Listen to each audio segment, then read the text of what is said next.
आवाज़ पीछे तक आ रही? या थोड़ी सी और तेज़ कर ली जाए? अब ओके। फिर सब्सटेंटिव बनाना सीख लिए।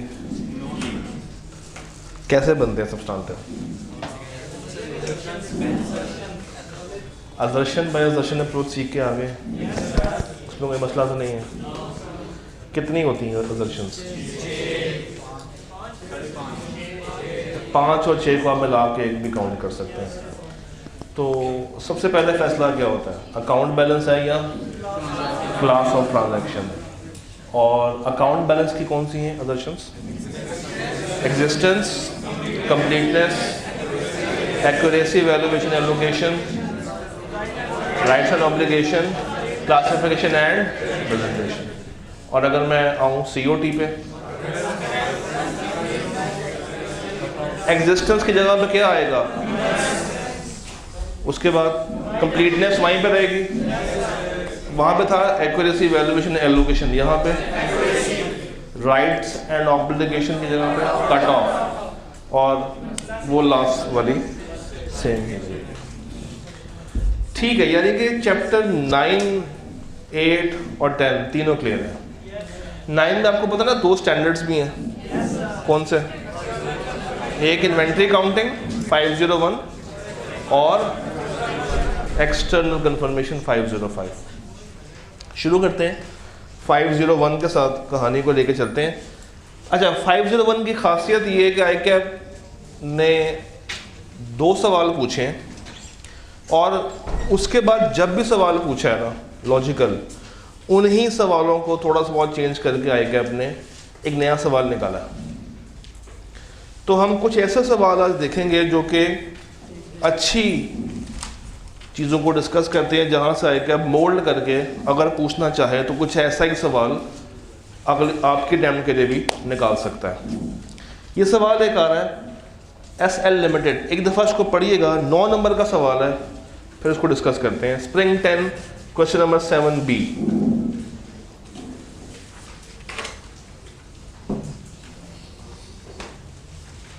और जब आप इसको रीड कर रहे हो तो काइंडली दिमाग में इसकी रेलेवेंट वीकनेस आइडेंटिफाई करते जाना है। You have 5 minutes for that.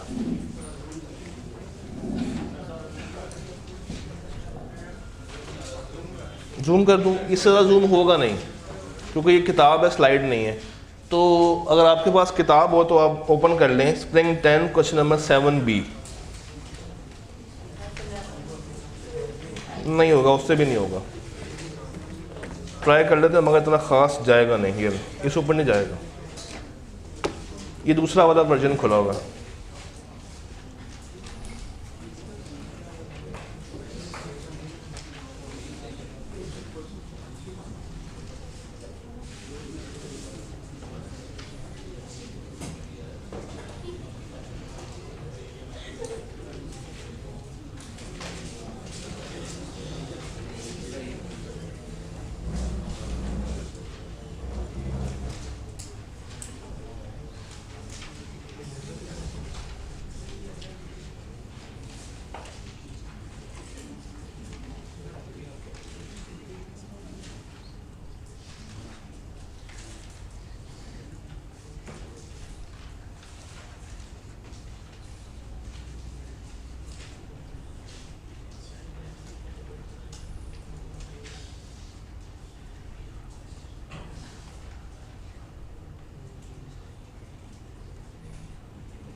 2 minute और हैं, तसल्ली के साथ आंसर बनाएं।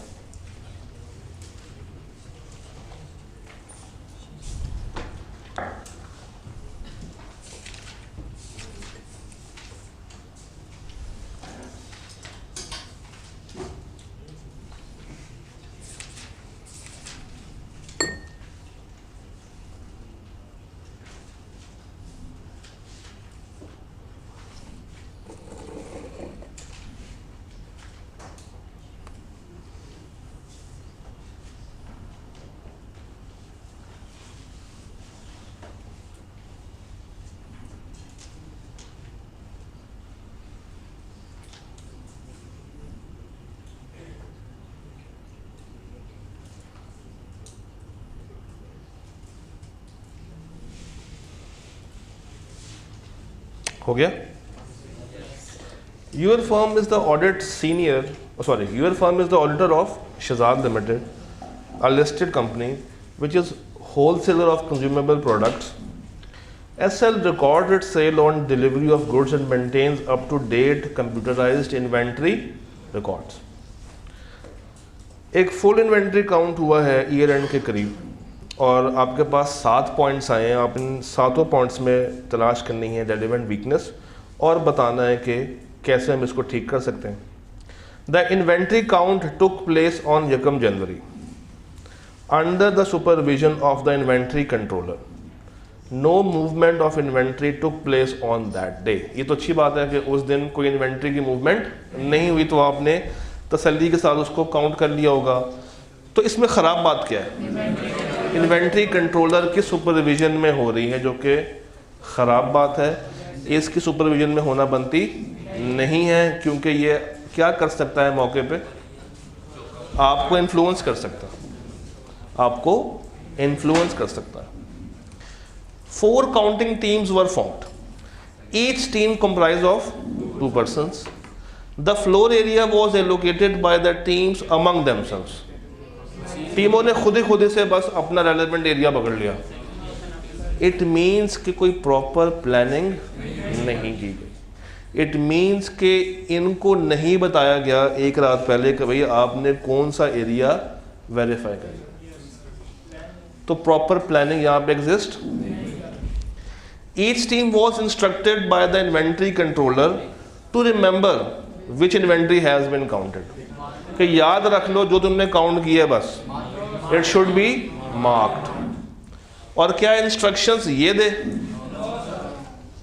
Pre numbered count sheets were provided to the staff. ये सही बात है, ये गलत बात है? ये है pre numbered count sheets. Chapter 9 पे जाएं, सारे जाएं। चैप्टर 9 पे जाएं, वहाँ पे एक टेबल बना होगा, स्टैंडर्ड के एंड पे एक टेबल बना होगा। वहाँ जाके देखे बताइए प्री नंबर्ड काउंट शीट्स होनी चाहिए या नहीं होनी चाहिए। पहले एक दफ़ा देख लें, जो रेलिवेंट मसले हैं वो रिजॉल्व हो जाएंगे आपके। प्री नंबर्ड, पहले से नंबर लगी हुई काउंट शीट्स होनी चाहिए या नहीं होनी चाहिए? होनी चाहिए। क्या रीज़न है? ताकि कोई मिसप्लेस ना हो जाए, और जोन सी शीट्स जिस रेलिवेंट बंदे को दी होंगी उससे साइन भी लेने के तुम्हें शीट नंबर 1, 2, 3 और 4 में दे रहा हूँ, तुम्हें 5, 6, 7, 8 दे रहा हूँ। तो प्री नंबर काउंट शीट्स तो अच्छी बात है। The count sheet showed the inventory ledger balance to facilitate reconciliation. ये नहीं होना चाहिए। क्यों? ये फैसिलिटेट नहीं करेगा, आपको लेजी बना देगा। क्योंकि जब पता होगा कि लेजर में कितना बैलेंस है, तो आप उसको चेक नहीं करेंगे, या कुछ चेक करके सैंपल बेसिस के ऊपर आपने क्या कहना है कि मैंने इसको चेक कर लिया, ये इतनी ही होंगी। तो ये फैसिलिटेट नहीं कर रहा, आपको खाली ब्लैंक छोड़ना चाहिए। ओल्ड, स्लो मूविंग और already sold inventories were highlighted on the count sheets at the time of counting. Old, slow moving और already sold inventories were highlighted on the count sheet जब आप काउंट कर रहे थे। ये अच्छी बात है, बुरी बात है? कौन कह रहा है कि बुरी बात है? रीजन है। एक तो सोल्ड को एक साइड पे कर दें। जो ओल्ड और स्लो मूविंग है ये अच्छी बात है, क्योंकि अब हमने एग्जिस्टेंस तो वेरीफाई कर ली है स्टॉक काउंटिंग के बाद, कंप्लीटनेस भी वेरीफाई कर ली होगी। तो जब उसकी एक्यूरेसी, वैल्यूएशन, एलोकेशन निकालने की बारी आएगी तो इसकी हेल्प से उस रेलेवेंट इन्वेंट्री का क्या निकालेंगे, लोअर ऑफ कॉस्ट और एनआरबी निकालेंगे।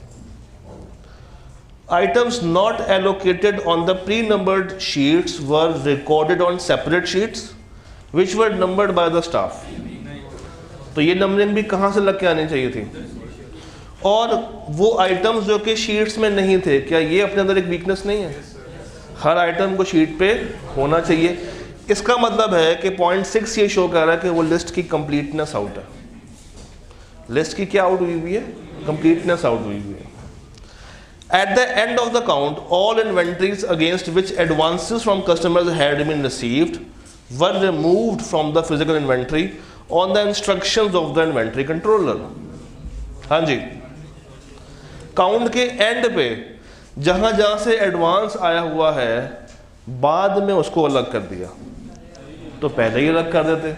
जब एक दफ़ा काउंटिंग हो गई बाद में अलग कर रहे हैं तो काउंटिंग को फिर दोबारा से करना पड़ेगा, क्योंकि अब अगर उस वक्त शामिल हैं तो मेरी इन्वेंट्री ओवर स्टेट है या अंडर स्टेट है? ओवर स्टेट हुई। तो ये जो बाद में कर रहे हैं काम, अगर ये पहले कर लेते तो मसला ज़्यादा ना।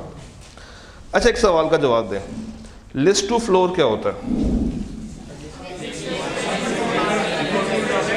लिस्ट टू फ्लोर क्या वेरीफाई करती है?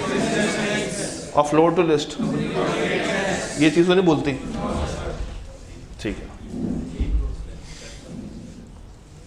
अच्छा जी।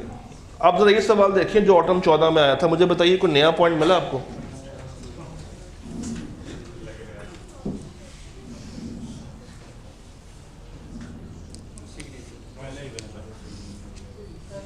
वहां पे इन्वेंट्री कंट्रोलर था, यहाँ पे क्या है?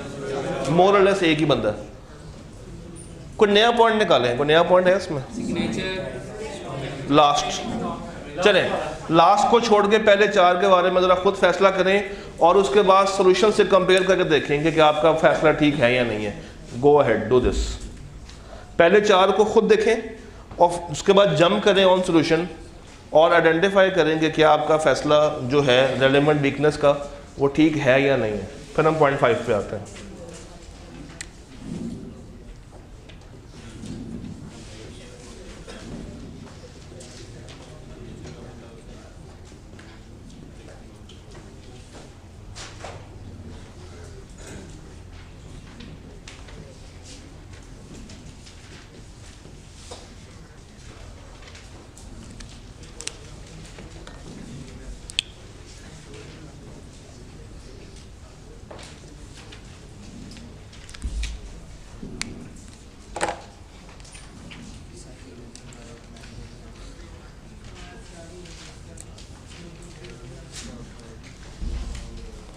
क्या पहला पॉइंट सबका ठीक है? सेकंड, टेम्परेरी स्टाफ को हायर किया गया है स्टॉक काउंट के लिए। टेम्परेरी स्टाफ कौन सा स्टाफ होगा? ऐसा बंदा जो कि कंपनी का नहीं है। कहाँ से उठाया गया है? कंपनी के बाहर से उठाया गया है। क्या इसको पता होगा कि कंपनी के क्या क्या प्रोजेक्ट्स हैं? इसको पता होगा कि कंपनी की कौन कौन सी रेलेवेंट इन्वेंट्री है? तो क्या ये कभी अपने काम में सीरियस होगा? तो इसका मतलब है कि ये स्टाफ यूज़ होना चाहिए? नहीं होना चाहिए। ये जो स्टाफ है ये क्यों आया होगा? अपने पैसे के लिए आया होगा। तो इसको हमने शामिल नहीं करना। There should be permanent staff या वो रेलेवेंट स्टाफ हो जो कि उस एरिया का हो। पॉइंट 3 तो मोर और लेस सेम है। पॉइंट 4 देखें, कहता है कांस्टेंट कांटेक्ट में रहना है। वहां पे कह रहा था रिमेंबर रखना, यहाँ पे कह रहा है कांस्टेंट बस राब्ते में रहना है। तो करना क्या चाहिए? मार्क करके साइड पे रखते जाए। On completion all the count sheets were signed by the store incharge and the head of administration department. Store incharge भी किसका है, मैनेजमेंट का ही आपका है, और ये एडमिन डिपार्टमेंट का हेड भी किसका होगा, तो साइन तो वो दोनों कर रहे हैं, तो क्या आपके टीम मेंबर्स लायबल होंगे? तो साइन किसके भी करवाने चाहिए साथ? वो लोग जो कि इन्वेंट्री काउंटिंग करके आए हैं उनकी भी साइन होने चाहिए, ताकि आप उनको क्या रख सके बाद में, अकाउंटेबल, या उन पे रिस्पॉन्सिबिलिटी डाली जा सके।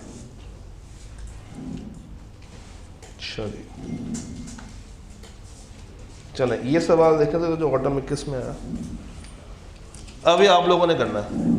I am giving you 5 minutes for this, just do it in your mind and then you can compare with the solution.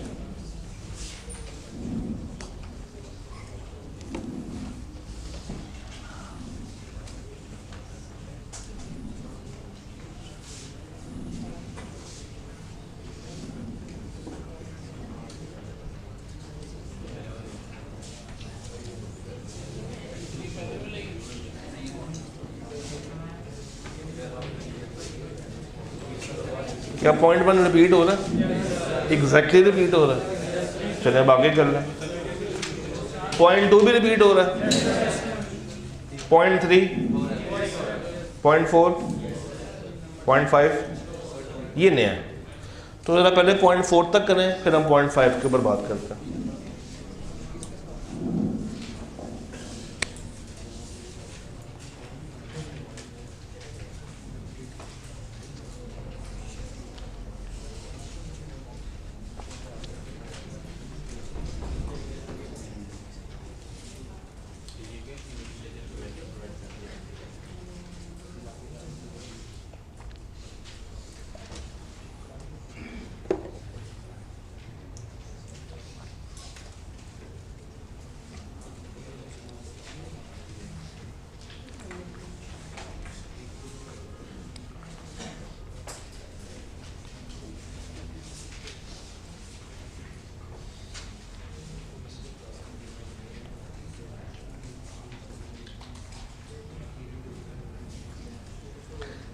जी, पहले 4 बातें क्लियर है? 5वीं बात को कौन एक्सप्लेन करना चाहेगा? वॉलंटियर। जी, भाई से पूछते हैं। All the cut off documents provide कर दिए हैं इन्वेंट्री काउंटिंग के नेक्स्ट स्टेप है। ये कट ऑफ डॉक्यूमेंट्स होते क्या हैं? उस दिन के तमाम आखिरी जिसके बाद हमारी लायबिलिटी नहीं होगी, वो फिर हम कहाँ पे देखेंगे? अगले साल में देखेंगे। तो वो कब प्रोवाइड कर रहा है? अगले दिन। उसको कब प्रोवाइड करने चाहिए थे? उसे। वो क्या है, क्यों काउंट कर रहा है? पूछ के बताओ। ये सवाल देखिएगा ऑटो 22 का। हाँ जी, वो एंट्रीज जो कि पास्ट की हों और अब रिकॉर्ड कर रहे हैं। ये क्वेश्चन थोड़ा सा चेंज है। सवाल कहता है कि बताएं audit procedures to verify inventory quantities. जरा एक दफा खुद ट्राई करें, फिर इसको करते हैं।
जी, one of the chemicals having radioactive properties have been procured for government agency, यानी कि ये स्पेसिफिक है, किसी और को बेच सकते हैं?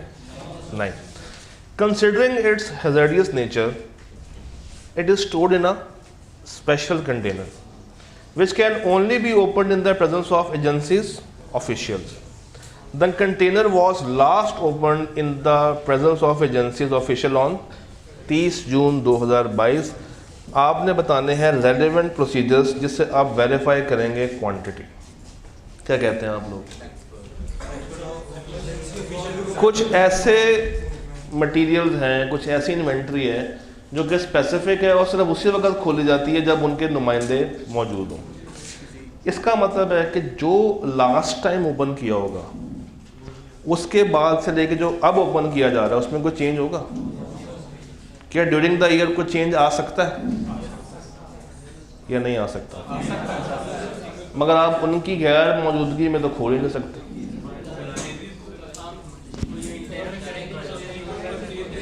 और ये हज़ार्डियस है, जहरीला है, किसी को इसका फ़ायदा तो होने वाला है नहीं. तो पहली बात तो ये कि चूँकि इसकी रेडियो एक्टिव प्रॉपर्टीज़ हैं तो हम किसको अपॉइंट करेंगे? एक्सपर्ट को बुला के इसकी इन्वेंट्री काउंटिंग करवाएंगे. हम खुद नहीं कर सकते.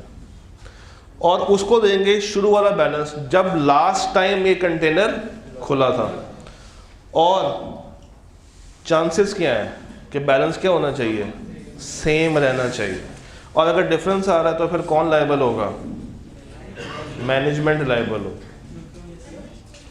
सर इसमें एक और पॉइंट आ सकता है कि 3 माह से इन्वेंट्री पड़ी है तो लीवी वगैरह का एनआरवी के इश्यूज आ लिख दें, कोई बुरी बात नहीं है.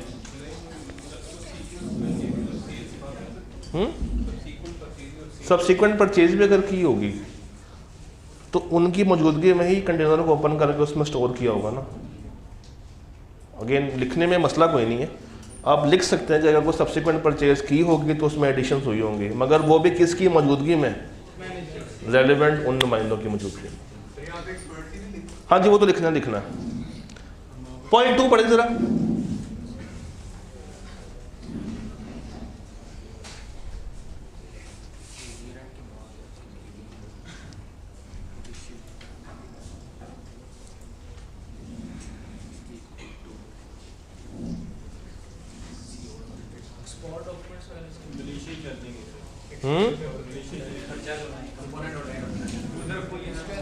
कॉम्पोनेंट ऑडिटर, किसने बोला?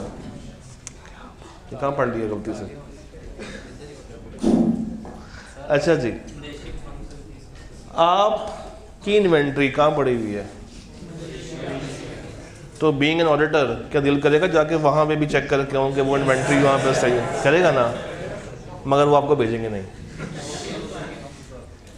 आपके पास और बहुत सारे ऑल्टरनेट्स हैं ना, या तो वीडियो कॉल करके कंफर्म कर लें, सस्ता तरीन तरीका. अगर आपकी फर्म का कोई नुमाइंदा ऑलरेडी मलेशिया में छुट्टियां मनाने गया हुआ तो उसको कह देंगे यार वहाँ पर जाके वेरीफाई करके हमें भी बता दो. नेटवर्क फर्म्स अगर हैं या कोई कंपोनेंट ऑडिटर है, अब ये क्या होता है? ISA 600.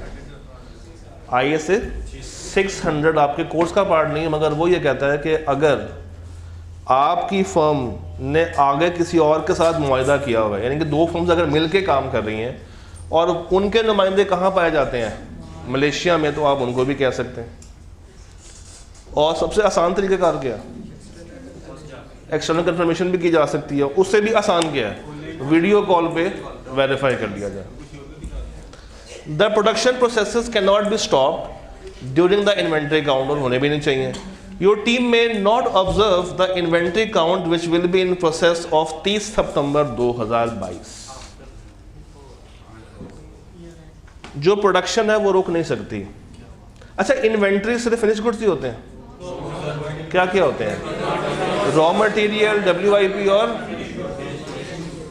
तो ये किस तरह की इन्वेंट्री की बात कर रहा है? ये वर्क इन प्रोग्रेस की बात कर रहा है. इट मीन्स कि यहाँ पे इन्वेंट्री काउंटिंग करने के लिए आपको एक रेलेवेंट एक्सपर्ट को बुलाना पड़ेगा जो कि कॉस्ट अकाउंट्स को आपसे अच्छा जानता हो. तो वो देखेगा कि कितना मटेरियल यूज़ हुआ है, लेबर कितनी लगी है, ओवरहेड का क्या हिसाब किताब है, और कॉस्टिंग कैसे कैसे की जा रही है। अब अगेन यहाँ पे CMA वाली बातें आपको लिखनी पड़ेंगी। यस, वो वाला पॉइंट भी आ सकता है। आगे तो 2023 से ही तो हम लोगों ने सेपरेट करने हैं सवाल। आ जाए ज़रा 505 में, 505 में आ जाए। अच्छा, ISA 505 जो कि डील करता है ऑन एक्सटर्नल कंफर्मेशन, इसके भी तकरीबन 2-3 तरह के टिपिकल सवाल है क्या पूछता है। पहला सवाल जो नॉर्मली उसका होता है दैट इज कि वो आपको टेबल देगा, कुछ ऐसा एक टेबल देगा और कहेगा कि हमारे लेजर का बैलेंस जो कंफर्म किया वो बैलेंस, और आगे कमेंट्स। ये पूरा टेबल आपकी किताब में मौजूद एक टेबल से आंसर होता है, याद है? Balance receive and agreed, balance received and not agreed, balance receive agree हो गया मगर आपको क्या है डाउट्स, और बैलेंस रिसीव ही नहीं हुआ। वो टेबल खोल लें अपने सामने ज़रा, किताब का टेबल खोल लें और सारे सवालों को आपने उसके साथ क्रॉस वेरीफाई करना है, क्योंकि ये उसी टेबल से ही आंसर होंगे 101%, और आपको लेफ्ट राइट जाने की ज़रूरत नहीं है। स्प्रिंग 2020 क्वेश्चन नंबर 6, 5 लाख का बैलेंस लेजर में था, 5 लाख का ही कंफर्म हो गया, और कंफर्मेशन कहाँ से डायरेक्ट आ रही है? क्लाइंट से आ रही है। तो क्या कोई मसले वाली बात है? कहाँ से आनी चाहिए थी? कहाँ से आनी चाहिए थी? थर्ड पार्टी से आनी चाहिए थी, कस्टमर से आनी चाहिए थी, मगर कहाँ से आ रही है? और क्लाइंट से क्या मुराद है? मैनेजमेंट आपको दे रही है। तो बैलेंस तो एग्री हो गया, मगर क्या क्रिएट हो गया? साथ डाउट्स क्रिएट हो गए। आप जरा देखें किताब में क्या क्या बातें लिखी हुई डाउट्स की। तो आपने और कुछ नहीं करना, उसके साथ जितनी बातें लिखी हुई हैं और इसके अलावा ज़रा टेबल के नीचे चेक करें, आपको मिलेंगे कुछ ऑल्टरनेट तरीक़ेकार डाउट को रिमूव करने के लिए। वो सब कुछ और आपने यहाँ पे इस एज लेटर के आगे मेंशन कर देना है, और कुछ एक्स्ट्रा लिखने की ज़रूरत आपको नहीं। 8 लाख का बैलेंस था, 8 लाख वेरीफाई हो गया, कंफर्मेशन रिसीव हुई है आफ्टर मैनी फॉलोअप्स। अच्छा, ये फॉलोअप क्या होते हैं? दोबारा से उसे कंफर्म करना, कॉल करना, मैसेज करना कि भाई अपना बैलेंस कंफर्म कर दें। With the client however audit team have come to know that the confirming party, जिसने कंफर्म करना था बैलेंस, उस तक रिक्वेस्ट ही नहीं पहुंची, उस तक रिक्वेस्ट ही। और वो क्यों कंफर्म कर रहे हैं? आपके मुसलसल इसरार पे, जो आप उसको मुसलसल फॉलोअप्स भेज रहे हैं, उसकी बेसिस पर उन्होंने आपको कंफर्म करके दिया, हालांकि असल खत उन तक नहीं पहुंचा था। अब क्या किया जाए? पहली बात तो आपको ये चेक करना पड़ेगा कि उन तक खत क्यों नहीं पहुंचा। मल्टीपल रीजंस है। नंबर 1, एड्रेस जो आपको मैनेजमेंट ने दिया है वो गलत है। अगर ऐसा है तो किस पे डाउट करेंगे? मैनेजमेंट की इंटेग्रिटी पे डाउट हो जाएगा। अगर उन्होंने आपको एड्रेस तो ठीक दिया था, मगर एरर हुआ है पोस्ट कुरियर वालों की तरफ से, तो उसमें मैनेजमेंट लायबल नहीं। हो सकता है कि ये ऐसा कस्टमर हो जो कि मौजूद ही ना हो, और क्लाइंट बाद में खुद ही से वो आपको कंफर्म करके दे दे। तो अगर सवाल खामोश है तो आपने ये सारी बातें मेंशन ज़रूर कर देनी है। नीचे देखिए 5 लाख और 1.5 लाख कितने का फ़र्क है? 3.5 लाख का फ़र्क आ गया। क्या फ़ौरन से मैनेजमेंट का गिरबान पकड़ लूँ? इसका मतलब है कि देयर कैन बी 2 रीजंस। या तो उन्होंने कम रिकॉर्ड किया हुआ या हमने, तो या गुड्स इन ट्रांजिट होंगे या कैश इन ट्रांजिट होगा। सवाल ने क्या बताया? गुड्स रिटर्न हो रहे हैं, तो गुड्स इन ट्रांजिट जो वापस आ रहे हैं, सेल रिटर्न।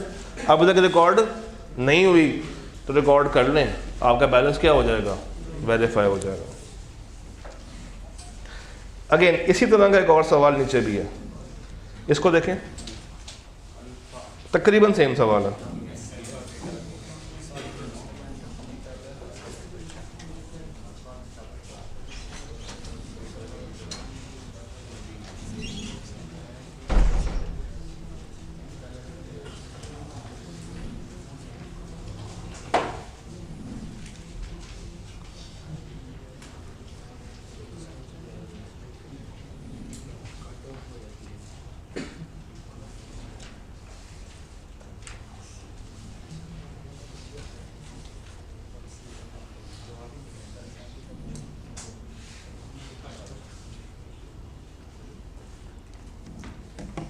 अल्फा के केस में क्या है, 8 लाख से 8 लाख बैलेंस मैच कर रहा है, कोई एक्स्ट्रा कमेंट्स आए हैं तो क्या करूँ, सिर्फ उसको फाइल में लगा के केस क्लोज कर दूँ। 9 लाख का 9 लाख कंफर्म हो गया, मगर confirmation was return by the courier on grounds of invalid address. Confirmation was resent by the client through its rider. तो रिप्लाई भी किसको गया होगा, डायरेक्टली हमें। हुआ क्या, पहले कुरियर वाले ने कहा कि जो एड्रेस दिया वो क्या है, इनवैलिड है। पहला शक किस पर जाएगा, उनकी इंटेग्रिटी पे जाएगा। तो हमें यहाँ पे रिस्क असेसमेंट दोबारा से करनी पड़ेगी। Confirmation was resent by the client through its rider, बाद में क्लाइंट का अपना नुमाइंदा वही कंफर्मेशन लेके पहुंच गया और उसको मिल गया। अच्छा जी, नीचे आ जाए। गैमा 7 लाख, कोई रिप्लाई नहीं आया, Gamma has gone into liquidation. क्या करूं उसका, क्या करूं? हमें पता चल गया है कि ये जो डेटर है अब ये पैसे देने की पोजीशन में नहीं है। 7 लाख से इसका बैलेंस नजर आ रहा है, ओवर या अंडर, ओवर हुआ हुआ है। इसको क्या करना पड़ेगा, कम करना पड़ेगा, बैड डेट का खर्चा रिकॉर्ड करना पड़ेगा। और अगर मैनेजमेंट ने किया तो अच्छी बात है, और अगर नहीं किया तो 705 में जाके मिस स्टेटमेंट में ये चीज़ चली जाएगी। 6 लाख और उन्होंने खत भेजना मुनासिब ही नहीं समझा। नेगेटिव कंफर्मेशन हमें भेज देनी चाहिए थी, मगर कब, जब नेगेटिव की सारी शर्तें पूरी हो जाए। और वो सारी शर्तें कौन सी होती हैं,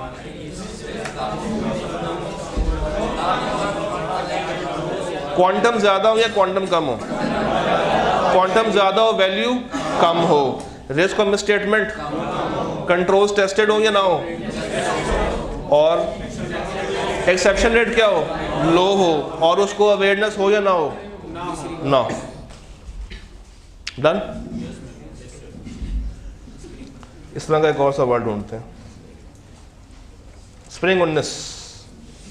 अभी आप लोग ट्राई करेंगे, गो अहेड।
जी, बैलेंस मैच कर रहा है, कोई मसला नहीं है, तो क्या करूं, फाइल 8 लाख 7 लाख, लाख रुपए का फ़र्क आ गया। और क्यों आया, गुड्स एंड 6 लाख 2.5 लाख, ये फ़र्क क्यों आ रहा है, रिटर्न, ये वाली बात हम लोगों ने ऑलरेडी कवर कर दी है।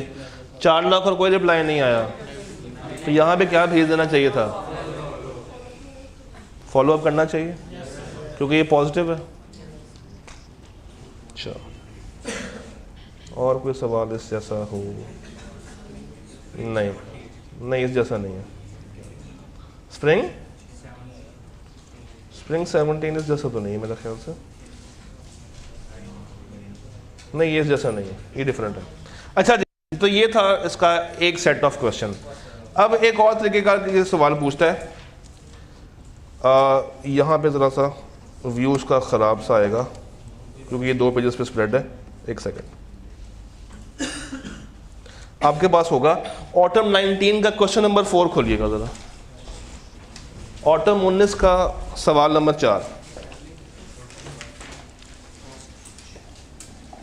दिखने में सैम्पलिंग है मगर ये मिक्सचर है।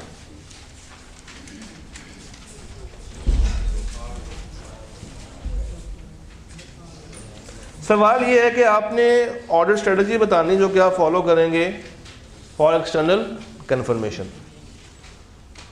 आपको 1 2 3 4 तरह के डेटर्स उसने प्रोवाइड कर दिए,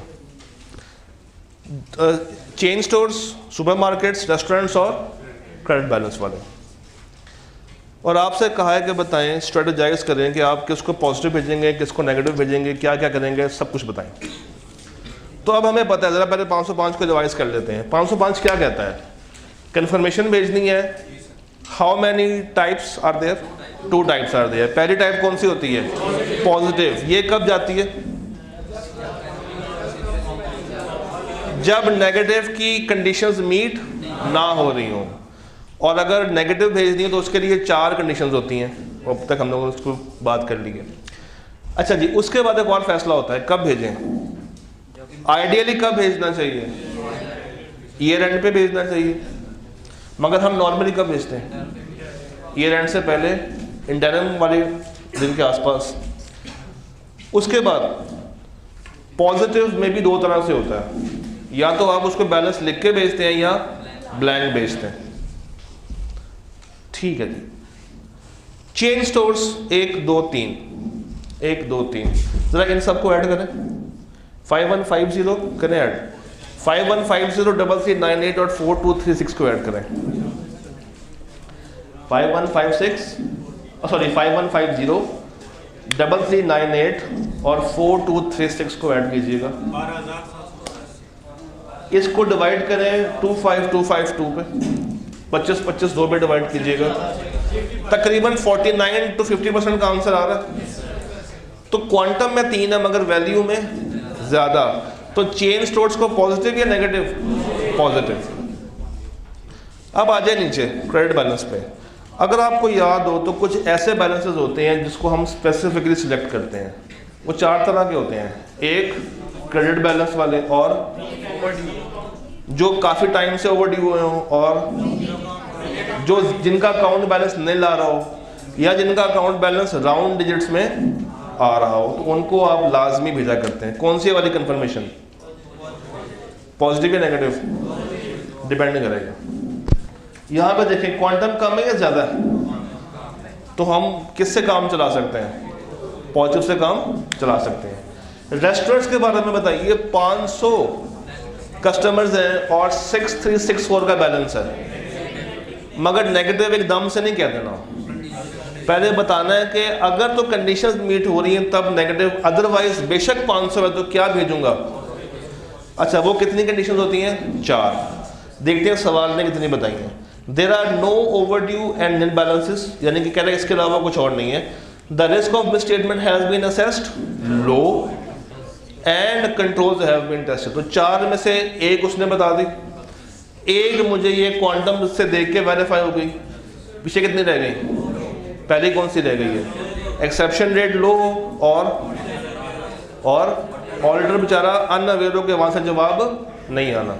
तो अगर तो बाकी की 3 कंडीशंस मीट हो रही हैं तब हम इसमें क्या भेज सकते हैं, अदरवाइज पॉजिटिव ही भेजनी पड़ेगी। सुपरमार्केट्स को अगर मैं कंपेयर करूं अगेंस्ट चेन स्टोर्स, तो क्या ये क्वांटम इससे ज़्यादा 10 टाइम्स है? ये 3 और ये 30, और बैलेंस भी कोई इतना ज़्यादा नहीं है, तो नेगेटिव से काम चल सकता है। मगर कब? जब बाकी कंडीशंस भी मीट हो रही हो, अदरवाइज पॉजिटिव। जब ये 30 है, 30 में से सैंपल निकाल के आपने सैंपल वालों को ही वो पॉजिटिव या नेगेटिव भेजना। 500 में भी सैंपलिंग होगी, वो तो होनी ही होनी है। नेगेटिव बैलेंस भेजने के लिए, नेगेटिव बैलेंस की बात कर रहे हो या ये कब आता है? नेगेटिव बैलेंस नेगेटिव कब आता है? जब उसने आपको यहाँ एडवांस दिया हो या गुड्स रिटर्न किए हो जिसके पैसे आपने भी पे करने हैं, ये तब आएगा क्रेडिट बैलेंस। तो स्टैंडर्ड ये कहता है कि इनको लाजमी टेस्ट कर लेना आप लोगों ने, क्योंकि बहुत ही रेयर होता है कि वो लोग आपको एडवांस देके बैठे हों। नॉर्मली क्या होता है, उन्होंने आपके पैसे रखे होते हैं अपने पास। तो ये एक शक का दायरा है जिस पर आपने लाजमी काम कर लेना। 4 कौन से बताए थे? एक क्रेडिट बैलेंसेस, ओवरड्यू, नील बैलेंसेस, और ऐसे बैलेंसेस जिनके आंसर राउंड डिजिट्स में आ रहे हों, या इसके अलावा एक और भी होती है, जो आपको लगे कि ये मटेरियल है तो उसको भी आप लाजमी स्पेसिफिक वे में बेच सकते हैं। अच्छा जी, ये जरा देखिएगा स्प्रिंग 18, रीड दिस।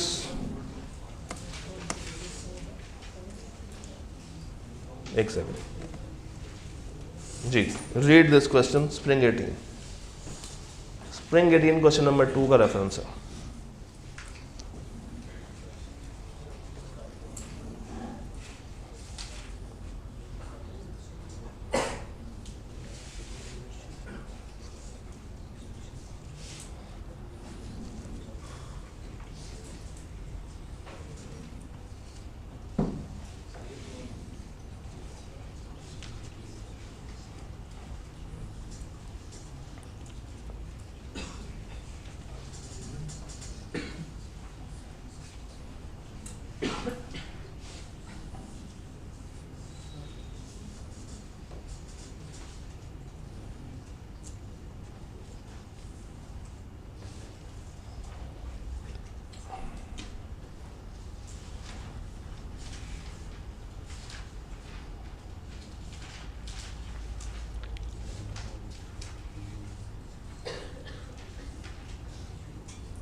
हाँ जी,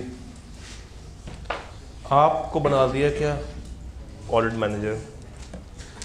following is the extract of the email received from the job incharge. Client का नाम क्या है? Concordia limited. I am considering to circulate negative confirmation for debtor balances outstanding as on 31 March 18 as firstly the reporting deadlines at SEAL are very stringent. Secondly, the population comprised of large number of small balances. And thirdly, the risk of misstatement has been assessed. यह तक रखते हैं। वो कहना चाह रहा है कि मैं नेगेटिव भेजना चाहता हूँ क्योंकि ये 3 रीजंस वहाँ पे एग्जिस्ट कर रही हैं। पहली क्या है? Reporting deadlines are very stringent. इसका मतलब क्या होगा? वो चाह रहे हैं कि audit as early as possible हो जाए। तो क्या ये कोई रीज़न होती है नेगेटिव? नहीं, हम इसको तो मानेंगे नहीं। Secondly, the population comprise of large number of small balances. ये तो बात सही है। उसके बाद risk of misstatement has been assessed, ये भी ठीक है। तो बाकी 2 कौन सी मिसिंग है? एक्सेप्शन रेट और unaware. I have also been offered by CFO that one of their staff would get all the confirmation signed from the वाह, वो कह रहा है कि हम अपना नुमाइंदा भेजेंगे, वो सारी कंफर्मेशन को साइन करवा के ले आएगा एंड वो आपको आपके ऑफिस में डिलीवर भी कर देगा। ये आपको हेल्प करेगी कि आप रिपोर्टिंग डेडलाइंस को मीट कर सकें। ये होना चाहिए। इससे क्या डाउट पे आएगी? रिलायबिलिटी। तो रिलायबिलिटी वाली सारी बातें यहाँ पर आ जाएंगी और ऊपर नेगेटिव वाली 2 बातें आपने ऐड कर देनी और ये बता देना है कि ये जो स्ट्रिंजेंट डेडलाइंस हैं इसका कोई ताल्लुक नेगेटिव से नहीं।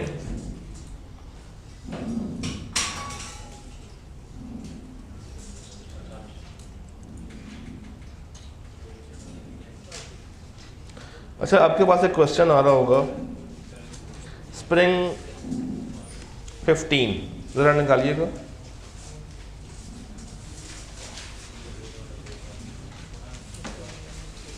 इसको मज़ीद छोटा करना पड़ेगा, मगर मज़ीद छोटा करना पड़ेगा।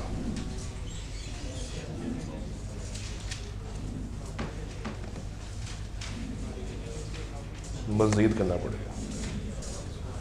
आपके पास सवाल आ रहा है, ज़रा अटेम्प्ट करें।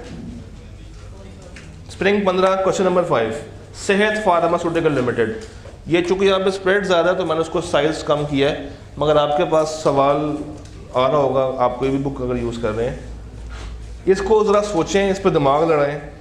आपको मैं टाइम दे रहा हूँ 10 मिनट का, असेस करें क्या लिखेंगे, कहाँ से आंसर होगा, क्यों आंसर होगा, क्या रीज़न है, क्या लॉजिक्स हैं, सब कुछ बताएं।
सवाल समझ आ रहा है? करें करें, देखें कहाँ से होता, ये तो आपने सोचना। टेबल का नहीं है इतना ख़ास।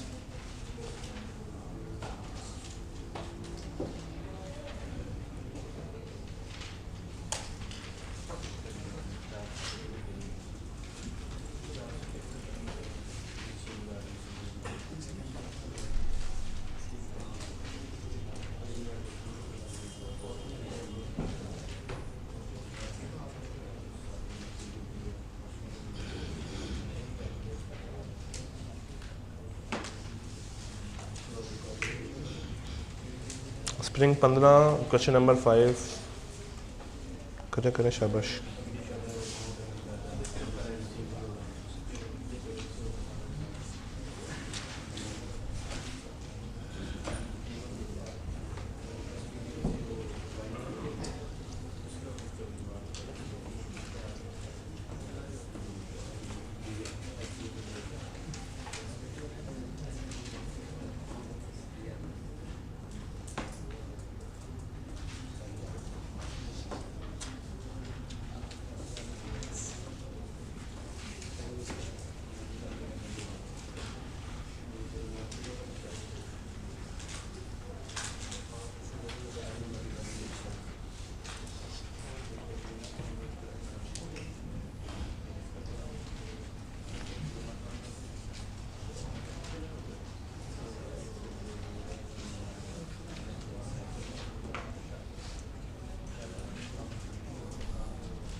उसका फॉर्मूला कोई नहीं है।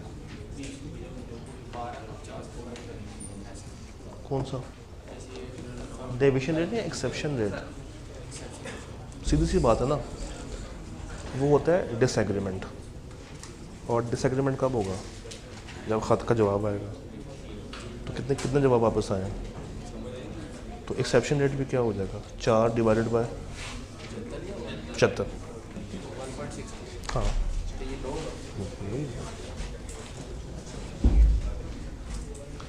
जी, हो रहा है।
जी शुरू करते हैं।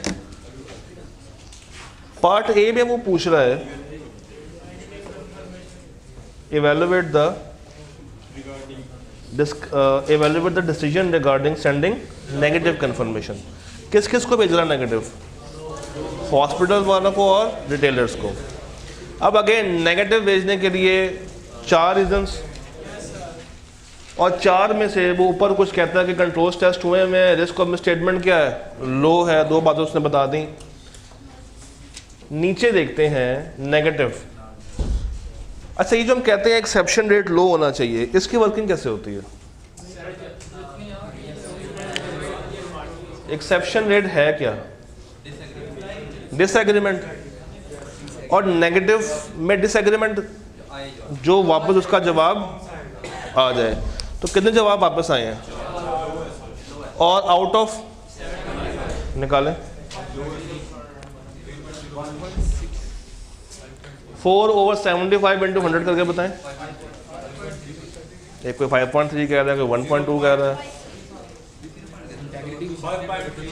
4/75 मल्टीप्लाई बाय 100 करें 5 पॉइंट, तो कितना हाई तो नहीं है, लो लग रहा है। और अच्छा एक चीज़ और सुन लें, ये जो अनअवेयर वाला पॉइंट है ना, it is purely judgment. It is purely. तो अगर 3 रीजंस आपकी पूरी हो रही हो और नेगेटिव आपने भेजना हो, तो जो चौथी कंडीशन है वो अज्यूम की जाती है कि वो मौजूद है। इसी तरह नीचे आ जाए डिटेलर्स में 12/50 करें, कितना? 24% अब यहाँ पे कोई बेंचमार्क नहीं है हमारे पास जिसके साथ कंपेयर किया जाए कि हाई है या लो है। वो तो 5% बहुत ही लो थी ना, तो मसले वाली बात नहीं थी। मगर यहाँ पे there is no such benchmark जिसके साथ मैं कंपेयर करके देखूँ कि एक्सेप्शन रेट लो है या हाई है। मगर 2 शर्तें ऊपर वाली मीट हो रही हैं।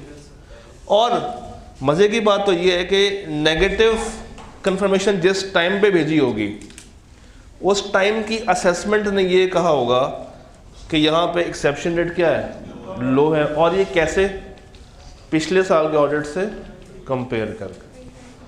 तो इनिशियल असेसमेंट ने तो ये कहा था कि नेगेटिव भेज देनी चाहिए, मगर अब जवाब ज़्यादा आने शुरू हो गए। तो इनिशियल असेसमेंट मेरी ठीक है। अगर मैं डाउट में आ जाऊं तो मुझे क्या करना पड़ेगा, पॉजिटिव भेजनी पड़ेगी। मगर अब ऑडिट काफ़ी आगे पहुंच गया होगा, तो अगर मैं अब भेजूंगा तो उसका जवाब फिर ईयर एंड के बहुत टाइम के बाद आएगा, वो मैं अफोर्ड नहीं कर सकता। तो मुझे ना चाहते हुए भी इसको मानना पड़ेगा। अच्छा जी, determine the course of action जो आप लेंगे जब बैलेंस एग्री हो जाएगा। फाइल में लगा, अब ये सारा टेबल से आंसर होगा। जब बैलेंस एग्री तो क्या करेंगे, नॉट एग्री तो क्या करेंगे, और नहीं आया तो क्या करेंगे। स्टेट द प्रोसीजर्स जो आप लगाएंगे SDPL, ये क्या है, one of the distributors Salim distributors private limited has gone into winding up. अब अगेन इसका आंसर यहां से नहीं कर सकते, कहाँ जाना पड़ेगा, 705 में जाएंगे। यहां से बस देखेंगे कि क्या इन्होंने इसका बैलेंस बतौर मिस स्टेटमेंट रिकॉर्ड किया या, क्योंकि अब वो पैसे और ये क्या हुआ होगा, ओवरस्टेट। क्या करना पड़ेगा, अगर तो नहीं करते तो मिस स्टेटमेंट, और कहाँ से आंसर करूंगा, 705 से, और अगर कर दें तो 700 से। और 700 क्या कहती है रिपोर्ट, कौन सी, अनमोडिफाइड। अगर आपने गौर किया हो तो इसी सवाल से फ्यूचर के 3 सवाल बाहर आए हुए हैं। जब वो कहता है कि बताएं कौन सा रेलेवेंट कोर्स ऑफ एक्शन होगा जब बैलेंस मैच कर रहा है, नहीं कर रहा, डाउट है, ये कई दफ़ा पूछ चुका है। ऊपर वो कहता है बताएं नेगेटिव कंफर्मेशन की शर्तें पूरी हो रही हैं या नहीं हो रही, ये भी बहुत दफ़ा पूछ चुका है। नीचे वो कहता है बताएं अगर एक डेटर, यहाँ पे क्या हो रहा है, नहीं यहाँ पे इसने वर्ड यूज़ किया है वाइंडिंग अप, और इससे पहले का वर्ड यूज़ किया था इंसॉल्वेंट, एक ही बात है। तो क्वेश्चन आए क्या इस तरीके से रिपीट करता है, हमें अंदाज़ा नहीं होता, इसलिए कहते हैं कि सवालों की प्रैक्टिस आपकी अच्छी होनी चाहिए। एक सवाल मैं आपको बतौर होमवर्क दे रहा हूँ, स्प्रिंग 17 का क्वेश्चन नंबर 7, स्प्रिंग 17 का क्वेश्चन नंबर 7, ये इसी पैटर्न पर सॉल्व होगा। हाँ